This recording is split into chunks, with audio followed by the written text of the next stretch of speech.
በስመ አብ ወወልድ ወመንፈስ ቅዱስ አሐዱ አምላክ አሜን። የተወደዳችሁ የልዑል እግዚአብሔር ቤተሰቦች፣ የእናታችን የቅድስት ድንግል ማርያም የአስራት የቃል ኪዳን ልጆች፣ የመላእክት የሰማዕታት የደናግል የመነኮሳት የቅዱሳን አባቶቻችን እናቶቻችን ወዳጆች በወደደንና ባፈቀረን በልዑል እግዚአብሔር ፍጹም ሰላምታ ሰላም እላችኋለሁ። እንደምን ሰነበታችሁ? እንደምን ዋላችሁ? እንደምንስ እስከዚህ ሰዓት ደረሳችሁ? አሜን። ልዑለ ባሕርይ እግዚአብሔር ይችን ዕለትና ይችን ሰዓት ባርኮ ቀድሶ በሰላም በጤና እንደርስ ፈቃዱ ሆኖ ሳይገባን እንደሚገባን አድርጎ ሳንወደው ወዶ ሳንፈልገው ፈልጎ ከያለንበት ሰብስቦ በዚህች በተቀደሰች ሰዓት እንድንደርስ የፈቀደልን የባረከን የቀደሰን ልዑለ ባሕርይ አባቶቻችን አምላክ ክብርና ምስጋና አምልኮትና ውዳሴ ለእሱ ይሁን። እንኳን ለጌታችን ለመድኃኒታችን ለኢየሱስ ክርስቶስ ለዐቢይ ጾም 7ኛው ሳምንት ኒቆዲሞስ ተብሎ ለተሰየመው በሰላም በጤና አደረሰን አደረሳችሁ። ኒቆዲሞስ የትሕትና የትጋት የጽናት ተምሳሌት የሆነው ቅዱስ አባታችን ነው። በኦርቶዶክሳዊ ተዋሕዶ ቤተ ክርስቲያናችን የበዓላት ቀኖና መሠረት 7ኛው የዐቢይ ጾም ሰንበት ኒቆዲሞስ ይባላል። ኒቆዲሞስ ማለት በግሪክ ቋንቋ አሸናፊ እንደማለት ነው። በዚህ ሰንበት በዮሐንስ ወንጌል ምዕራፍ 3 ቁጥር 1 እስከ 21 እንደተገለጸው ጌታችን መድኃኒታችን ኢየሱስ ክርስቶስ ኒቆዲሞስ ለተባለ ለአይሁድ አለቃ ያስተማረው ትምህርት እንዲሁም የኒቆዲሞስ አስተማሪ ስብዕና ይነበባል፣ ይተረጎማል፣ ይዜማል። የአይሁድ አለቆች ጌታችን መድኃኒታችን ኢየሱስ ክርስቶስን ምልክት አሳየን እያሉ ይፈታተኑት በነበረበት ወቅት ጌታችን መድኃኒታችን ኢየሱስ ክርስቶስ ስለ ሞቱና ትንሣኤው በምሳሌ ቢያስተምራቸውም እነርሱ ግን አልገባቸውም ነበረ። የእጆቹን ታምራቱ የታመሙትን ሲፈውስ ደግሞ ሕጋችን ተሻረ፣ ሰንበት ተሻረ ይሉ ነበር። በዚህ ሁሉ ድንቅ ሥራ የአይሁድ አለቆች ክርስቶስን ለመክሰስ በሚፈልጉበት ጊዜ ከአይሁድ አለቆች አንዱ የሆነው ኒቆዲሞስ ግን እንደ ባልንጀሮቹ ጌታችን መድኃኒታችን ኢየሱስ ክርስቶስን ሳይቃወም በሌሊት ወደ እርሱ ዘንድ እየሄደ ወንጌልን ሲማር የነበረ ሰው ነው።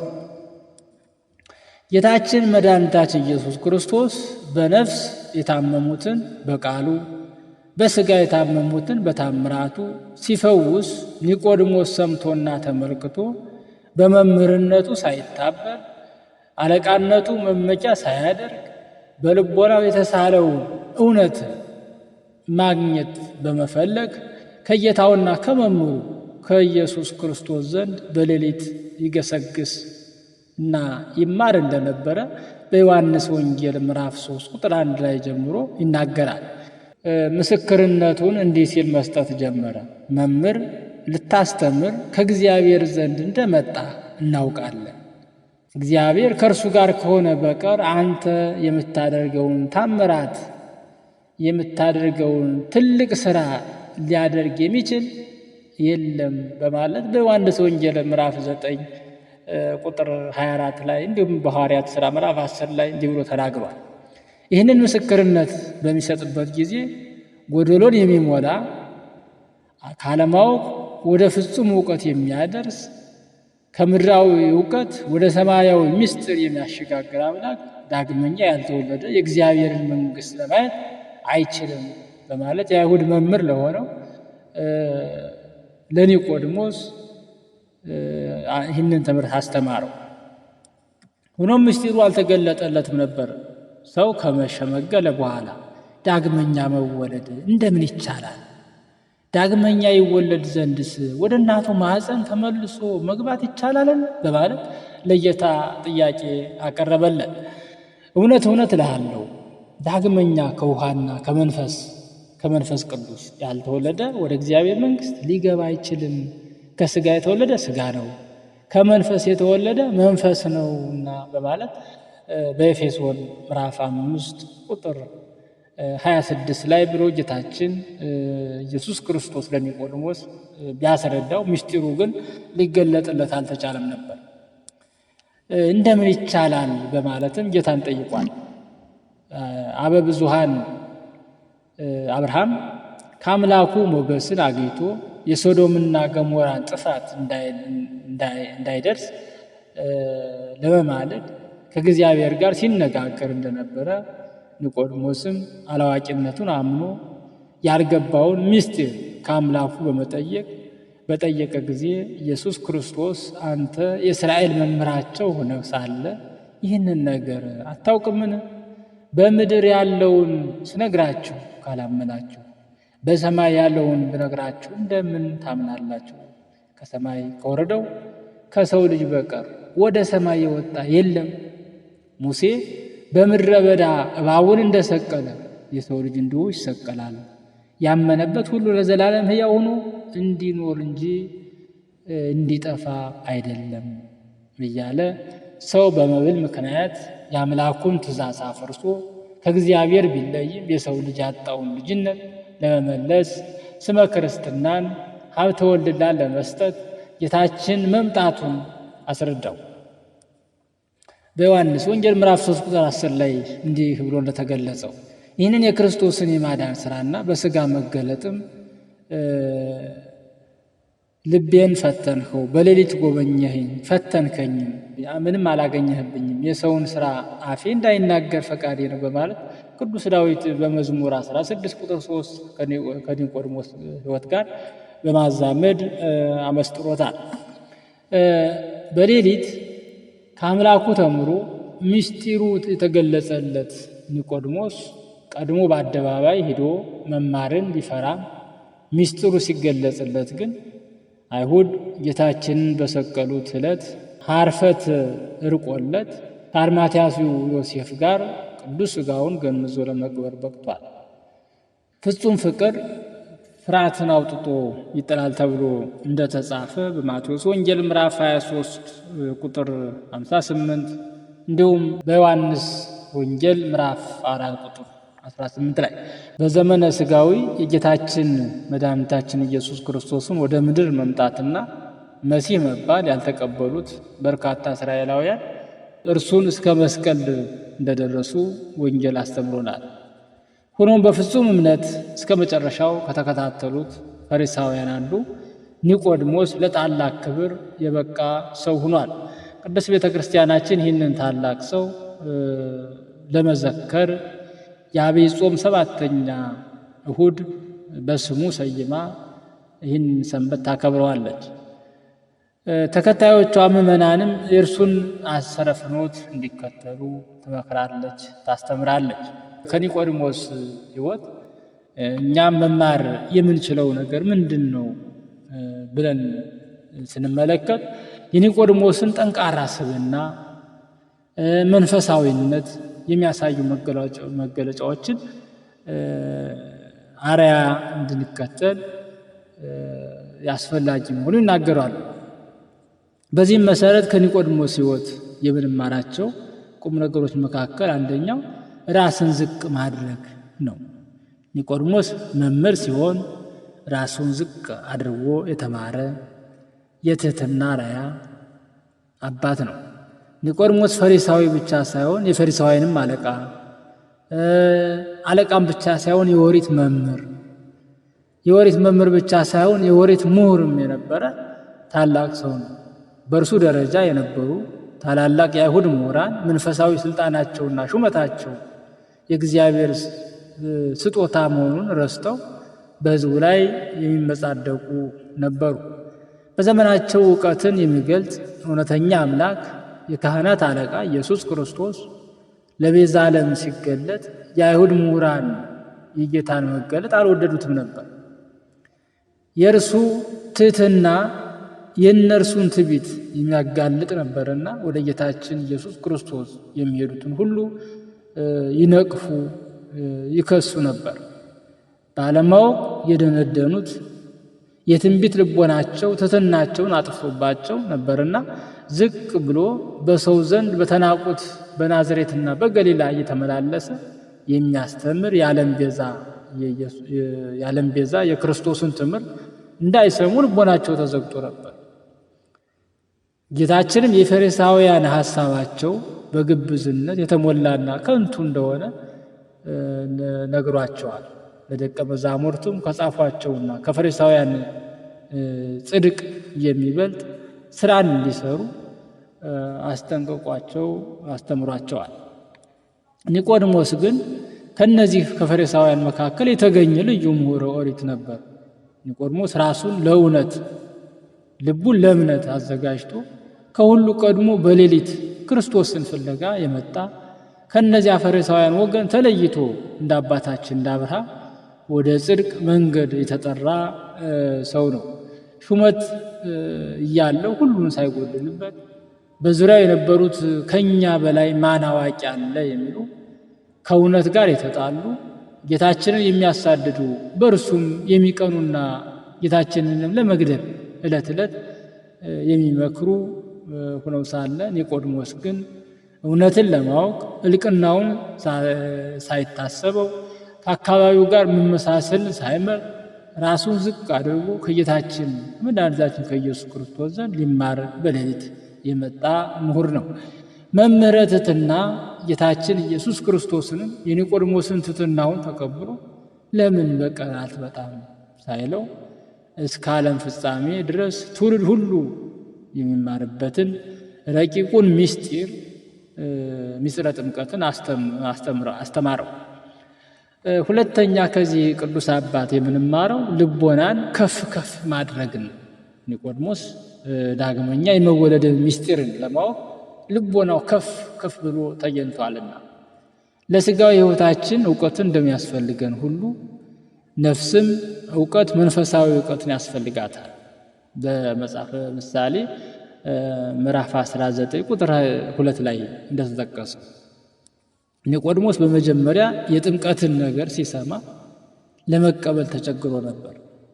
ጌታችን ግን የኒቆዲሞስን አመጣት በማየት ልቦናውን ከፍ ከፍ ስላደረገ ምስጢረ ጥምቀትን ገለጸለት። ሊቁ ቅዱስ ኤጲፋንዮስ በሥርዓተ ቅዳሴ ምዕመናንን በማነቃቃት ልቦናቸውን ከፍ እንዲያደርጉ ልቦናችሁን ከፍ ከፍ አድርጉ ብሎ የሚያዘው ምዕመናን የቅዱስ ሥጋውን የክቡር ደሙን ምስጢር እንዲገለጽልን ከሥጋዊው መብል ሐሳብ ወደ ሰማያዊ መብል ልቦናችን እንድናነሳ ሲያሳስበን ነው። ምዕመናንም በጸሎተ ቅዳሴ ካህኑ የቅዱስ ኤጲፋንዮስን ትእዛዝ ሲሰማ በአምላካችን በእግዚአብሔር ዘንድ አለን በማለት እንመልሳለን። ስለዚህ መንፈሳዊ መረዳት የሚኖረንን በፈተናዎች ውስጥ ድል መንሳትን የምናገኘው ልቦናን ከፍ በማድረግ ከሁሉም የበልጠውን መንፈሳዊውን መንገድ በመከተል ግያዝ ከነቢዩ ኤልሳዕ ጋር ሳለ ልቦናው ቁሳዊውን የሚመለከት እንጂ ሰማያዊውን ኃይል የተረዳ አልነበረምና ነቢዩ ኤልሳዕ ይህንን ምስጢር እንዲያገለጸለት ሁለተኛ ነገሥት ምዕራፍ 6 ቁጥር 17 ክርስቲያኖች በጸጋ የተሰጡንን ስጦታዎቻችንን እንድናውቅ ልቦናችንን ከፍ ከፍ አድርገን በመንፈሳዊ ዕውቀትና ልዕልና የእግዚአብሔርን ፈቃድ በመረዳት እንዴት በጽድቅ መመላለስ እንዲገባንና ስለምንወርሳት መንግሥተ ሰማይ መማር ማወቅ ይገባናል። ቅዱሱን ማወቅ ማስተዋል ነው ተብሎ በመጽሐፍ ምሳሌ እንደተጻፈ ኒቆዲሞስ ከፈሪሳውያን ኅብረት ወጥቶ በትሕትና ወንጌልን ለመማር በሃይማኖት ልቦናውን ለእግዚአብሔር ቃል ያዘጋጀ ነው። ለአብርሃም የግዝረትን ጸጋ የሰጠ ጌታ በትሕትና ለቀረበው ኒቆዲሞስ የግዝረት ጸጋ ፍጻሜ የሆነች የልጅነት ጥምቀተ ምስጢርን አስተምሮታል። ሌላኛው ከዚህ ከቅዱስ አባት ከኒቆዲሞስ የምንማረው ሶስተኛው ነገር በሌሊት መትጋት እንደሚገባ ነው። ኒቆዲሞስ ቀን እየሰራ በሌሊት ወደ ጌታ በመሄድ ለትጋት አብነት ሆኖናል። ኒቆድሞስ ወደ መድኃኔዓለም ለመማር የሄደው በሌሊት ነበር። ኒቆድሞስ የሚታሰብበት የዐቢይ ጾም ሰንበት በጸሎት ቅዳሴ የሚዘመው የክቡር ዳዊት መዝሙር የሆነው በሌሊት ጎበኘኸኝ ልቤንም ፈተንኸኝ ዓመፅም አልተገኘብኝም የሰውን ሥራ አፌ እንዳይናገር በማለት በመዝሙር 16 ቁጥር 3 ላይ ይህንን የሚያስረዳ ነው። ሌሊት በባህሪው ሁሌናን ለመሰብሰብ በተመስጦ ለመማር የሚያመች ሰዓት ነው። ክርስትናም በተጋድሎ ሕይወት በመትጋት ሥጋን በቀንና በሌሊት ለነፍስ እንዲገዛ በማድረግ የሚኖር ሕይወት መሆኑን ያስተምረናል። ጌታችን ሐዋርያቱን ወደ ፈተና እንዳትገቡ ትጉና ጸልዩ ባለው መሰረት ቤተ ክርስቲያናችንን በቀንና በሌሊት በኪዳኑ በቅዳሴው በማህሌቱ እግዚአብሔርን ታመሰግነዋለች። ቅዱስ አባታችን አባ ቢሾይ በሌሊት ጸሎትን እንቅልፍ እንዳያስቸግራቸው ፀጉራቸውን ገዛፍ ቅርንጫፍ ጋር በማሰር ይተጉ ነበር። በኒቆድሞስ በሌሊት ገስግሶ ወደ ጌታችን መምጣት ልጅነትን ለምናገኝባት የምስጢረ ጥምቀት ትምህርት እንደተገለጸለት እኛም በሌሊት በነግህ ጸሎት በመትጋት ረቂቅ የሆነውን መንፈሳዊ እውቀትን ሰማያዊ ምስጢርን ይገልጽልናል። ሌሊት ጌታን ለማመስገን የተፈጠረ ድንቅ ጊዜ ነው እንዳለ ሊቁ ማር ይስሐቅ ራስን በቀንም በሌሊትም ከሚመጣ ፈተና መጠበቅ ይገባናል። እግዚአብሔር የሙሴን አገልጋይ የነዌን ልጅ ኢያሱን እንደተናገረው በሕይወት ዘመኑ ሁሉ ማንም እንዳይረታው ከሙሴ ጋር እንደነበረ ከእርሱ ጋር እንዲኖር ለአባቶቻቸው እሰጣቸዋለሁ ብሎ የማለላቸው ምድር እንዲወርስ በሄደበት ሁሉ እንዲከናወንለት ወደ ቀኝም ወደ ግራም እንዳይል ሐሳቡም እንዲቀና የመጽሐፉንም ሕግ ካፉ እንዳይለይ እንዲጠብቀው በቀንም በሌሊትም ማሰብ እንደሚገባ ይናገራል። መጽሐፈ ኢያሱ ምዕራፍ 1 ቁጥር 1 እስከ 8። ቅዱስ ይስሐቅ ሶርያዊም ከመኝታ በፊት የምታደርገውን ጸሎት ትተህ እንድተኛ መንፈስህ ሲገፋፋ እሺ ብለህ አትቀበለው። እንዲሁም መዝሙረ ዳዊትን ጨምርና ሌሊቱን በሙሉ ስትጸልይ ይደርበት እንዳለ ልበ አምላክ ቅዱስ ዳዊትን በሌሊት በቤተ መቅደስ ውስጥ እጆቻችሁን አንሱ እግዚአብሔርንም ባርኩ በማለት በመዝሙር 134 ቁጥር ከ1 እስከ 3 ላይ እንዲህ እንዳለ እኛም ከዚህ ፈተና ከሆነ ዓለም ለማምለጥ በኦርቶዶክሳዊ ሰውነት እንድንጸና በትጋት ወደ ቤተ ክርስቲያናችን በቀንና በሌሊት ልንገሰግስ በኪዳኑ በማህሌቱ በቅዳሴው ጸሎት ልንሳተፍ እንደሚያስፈልገን ያስተምረናል ማለት ነው። አራተኛ የእውነት ምስክርነትን ከኒቆድሞስ እንማራለን። ኒቆድሞስ ማንንም ሳይፈራ እውነትን ለመመስከር ከሳሾችን አሳፍሯቸዋል። ጌታችን መድኃኒታችን ኢየሱስ ክርስቶስ እኔ ለእውነት ለመመስከር መጥቻለሁ በማለት እውነትን እንድንመሰክር አብነት ሆኖናል። በተጨማሪም በሰው ፊት የሚመሰክርልኝ ሁሉ እኔ ደግሞ በሰማያዊ ባለው አባቴ ፊት እመሰክርለታለሁ እንዳለ በሰው ፊት የሚከዳኝን ሁሉ ደግሞ በሰማያዊ ባለው አባቴ ፊት እክደዋለሁ ሲል ስለ ሃይማኖታችን እውነት መመስከር እንደሚገባን አስተምሮናል ማለት ነው። እንዲሁም ለኒቆድሞስ ሲያስተምረው እውነት እልሃለሁ የምናውቀውን እንናገራለን ያየነውን እንመሰክራለን በማለት ለእውነት መመስከር እንደሚገባ አስገንዝቦ ነው በዮሐንስ ወንጌል ምዕራፍ 3 ቁጥር 11 ላይ። ይህንን ቃል ከራሱ ጋር በማዋሃድ የአይሁድ የፋሲካ በዓል በቀረበበት ወቅት ጻፎችና የካህናት አለቆች ጌታን ለመያዝ የሙሴን ሕግም አጣምሞ ሊያስፈርዱበት በሚጥሩበት ጊዜ ኒቆድሞስ የእውነት ምስክርነቱን አረጋገጠ። የሙሴ ፈጣሪ መሆኑን ባለማወቃቸው ምክንያት የካህናት አለቆች ተሰባስበው ክርስቶስን ለመያዝ ሲመካከሩ ከሙሴ መጽሐፍ ሕግ ጠቅሶ ሊቃውንተ ኦሪትን አፍ ያስይዛቸው እርሱ እንደነበረ ይነገራል። በዚህ የተነሳ ሳይስማሙ ወደ ቤታቸው እንዲበታተኑ ምክንያት የሆነ ታላቅ ሰው እንደነበረ ታሪኩ ይናገራል። ዮሐንስ ወንጌል ይህንን የኒቆዲሞስን ምስክርነት ከነርሱ አንዱ በሌሊት ቀድሞ ወደ እርሱ መጥቶ የነበረ ኒቆዲሞስ ሕጋችን አስቀድሞ ከእርሱ ሳይሰማ ምንስ እንዳደረገ ሳያውቅ በሰው ይፈርዳልን አላቸው። እነርሱም መለሱና አንተም ደግሞ ከገሊላ ነህን? ነቢይ ከገሊላ እንዳይነሳ መርምርና እይ አሉት። እያንዳንዱም ወደ ቤቱ ሄደ በማለት ገልጾታል። ኒቆዲሞስ ያለ ፍርሃትና ያለ ኀፍረት በካህናቱ ፊት እውነትን መስክሯል።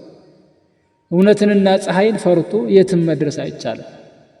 ካህናቱን መጽሐፍ ጠቅሶ እውነትን ተናግሮ አሳፍሯቸዋልና በመሪዎች ፊት በታላላቅ ሰዎች ፊት እውነትን መመስከር ክርስትናችንን የሚያስገድድ ቁም ነገር ነውና ቤተ ክርስቲያናችን ሰማዕታት እያለች የምትዘክራቸው ቅዱሳን በሙሉ ለእውነት ብለው ራሳቸውን ለክርስቶስ አሳልፈው የሰጡ ቅዱሳን አባቶች ናቸው። በፍርሃትና በኀፍረት በይሉኝታና በሐዘኔታ እውነትን አለመመስከር በክርስቶስ ፊት ያስቀጣል፣ አያስመሰግንም። ማቴዎስ ወንጌል ምዕራፍ 10 ቁጥር 32 ላይ እንዲህ እንዳለ ሐዋርያው ለእውነት እንጂ በእውነት ላይ ምንም ማድረግ አንችልም እንዳለ እኛም እንደ ኒቆዲሞስ የእውነት ምስክሮች መሆን እንደሚያስፈልገን በሁለተኛ ቆሮንቶስ ምዕራፍ 13 ላይ ተናግሮናል። አምስተኛውና የመጨረሻው ከኒቆዲሞስ የምንማረው ነገር በሃይማኖት መጽናት ነው። ኒቆዲሞስ እስከ መጨረሻው በመጽናት ታላቅ ክብርን አግኝቷል። በጌታችን ትምህርት ተስበው ታምራቱን በማየት ከተከተሉት ሰዎች ውስጥ በቀራንዮ የተገኙት ጥቂቶች ነበሩ። ከእነዚህ አንዱ ኒቆዲሞስ ነበር። ቀራንዮ የምግበ ነፍስ ቦታ ናትና ኒቆዲሞስም ፈተናን ሳይሳቀቅ እስከ መጨረሻው የጸና ታላቅ ጻድቅ ሰው ነው። የክርስትና አገልግሎት ሲመቸን የምንሳተፍበት፣ ፈተና ሲበዛ የምንሸሽበት አይደለም። ክርስትና በጅምር የሚቀር ሳይሆን እውነትን ሳንፈራ በመመስከር በመጋፈጥ በተጋድሎ የምናልፍበት ለፈጸሙት የድል አክሊል የሚገኝበት ሕይወት ነው። ምሳሌ ከሚሆኑ ቅዱሳን አባቶች አንዱ አባታችን ቅዱስ እንጦንስ በፍጹም መንፈሳዊ ተጋድሎ ለ35 ዓመታት ከዚህ ዓለም ተድላና ደስታ በመራቅ እንዲሁም በአሕዛብ መካከል ክርስትናን በመግለጽ የጽናት ታላቅ አስተማሪ እንደነበረ ታሪካቸው ይናገራል። ኒቆዲሞስም ከጌታችን በተማረው ትምህርት ጸንቶ ለመኖር የበቃ ታላቅ አባት ነው። የሃይማኖቱን ጽናትም በተግባር ይፈተነ። ለዚህም ማሳያ የሚሆነን ጌታችን ኢየሱስ ክርስቶስ በተሰቀለ ጊዜ የአርማትያስ ሰው ከሆነው ከዮሴፍ ጋር በመሆን የአይሁድን ድንፋታ ሳይፈራ እሱን ያገኘኛን ሳይል በድፍረት የጌታችንን ቅዱስ ሥጋውን በንጹሕ የተልባ እግር በፍታ ገንዞ በአዲስ መቃብር በጌቴሴማኒ የቀበረ ታላቅ ጻድቅ ሰው ነው። ዮሐንስ ወንጌል ምዕራፍ 19 ላይ እንደሚገልጸው ማለት ነው። ስለዚህ ኒቆዲሞስ ከአዲስ ኪዳን ካህናት ቀድሞ የጌታችን የመድኃኒታችን ኢየሱስ ክርስቶስን ነፍስ የተለየው መለኮት የተዋሃደው ክቡር ሥጋውን ለመገነዝ የበቃ ታላቅ አባት ነው ማለት ነው። የጌታችንን ክቡር ሥጋውን ገንዘው ሲቀብሩትም በጽናት የተዋህዶ እምነት ጌታ እንደገለጠላቸው ቅዱስ እግዚአብሔር ቅዱስ ኃያል ቅዱስ ሕያው ዘኢይመውት የሚለውን የቤተ ክርስቲያናችን እስከ ዕለተ ምጽአት የክርስቶስን ሥጋና ደም ስትባርክ የምትጠቀምበትን ጸሎት እስከ ፍጻሜ እየጸለዩ ነበር ማለት ነው። በዚህም ኒቆዲሞስ ከአዲስ ኪዳን ካህናት ቀድሞ ምስጢረ ጥምቀትን ከጌታ እንደተማረ የሐዲስ ኪዳንን የምስጢር አክሊል ምስጢረ ቁርባንንም እንዲሁ የተማረ ታላቅ አባት ነው። ይህንን በሚመለከት ሊቁ አባ ሕርያቆስም በቅዳሴ ማርያም ድርሰቱ አብሮት ይቀድስ የነበረውን ንፍቀ ካህን በባረከበት አንቀጽ በዚህ ምስጢር እየተራዳኝ ከኔ ጋር ያለው ይህንን ካህን እርሱንም እኔንም ሥጋህን እንደገነዙት እንደ ዮሴፍና እንደ ኒቆዲሞስ አድርገን በማለት በቅዳሴ ማርያም ላይ እንዲህ ብሎ ይናገራል። ስለዚህ እኛም እንደ ኒቆዲሞስ በእውቀታችን፣ በስልጣናችን፣ በሀብታችን ባለን ማንነት ሳንታበይ ሳንመካ ራሳችንን ዝቅ በማድረግ የእውነተኛ አባቶችን ትምህርት ምክርና ተግሳጽ በማዳመጥ በተግባርም ልናውለው ይገባናል ማለት ነው። የያዝነውን እምነት በማጠናከር በሃይማኖት ልብ የቤተ ክርስቲያናችን ምስጢራት በትሕትና ለመሳተፍ ልቦናችንን ከፍ ከፍ በማድረግ ይጠበቅብናልና እምነት ምንም አይነት ምክንያት ሳያሰናክለን በቀንና በሌሊት ወደ አማናዊት የክርስቶስ ቤተ ክርስቲያን ለምስጋና መሄድ ይኖርብናል። እውነትን በማድረግ ሕይወት የሚገኝበትን ቃለ እግዚአብሔርን ያለ ኀፍረት ያለ ፍርሃት ልንመሰክር ያስፈልገናል። ክርስትና ምድራዊ ስጦታና ታምራት በሚገለጥበት በገሊላ ባህር አጠገብ ብቻ ሳይሆን መከራና ስቃይ ባለበት በቀራንዮ መገኘት ይጠበቅብናልና በፈተናና በመከራ ጊዜም ቢሆን በእምነት ልንጸልይ የበለጠ ልንተጋ የሚያስፈልግ ነውና ከጻድቁ አባታችን ከኒቆዲሞስ ጸጋና በረከትን ያድለን ዘንድ ቅዱስ ፈቃድ ይሆንልን። መድኃኔዓለም ኢየሱስ ክርስቶስ መዋዕለ ጾሙን በሰላም አስጀምሮ በሰላም ያስፈጽመን ዘንድ ለብርሃነ ትንሣኤው በሰላም ያደርሰን ዘንድ የመድኃኔዓለም ቸርነቱ አይለየን። አነሳስቶ ያስጀምረን አስጀምሮም ላስፈጸመ ለሉ እግዚአብሔር ክብርና ምስጋና ለእሱ ይሁን። አሜን። ይቆየን።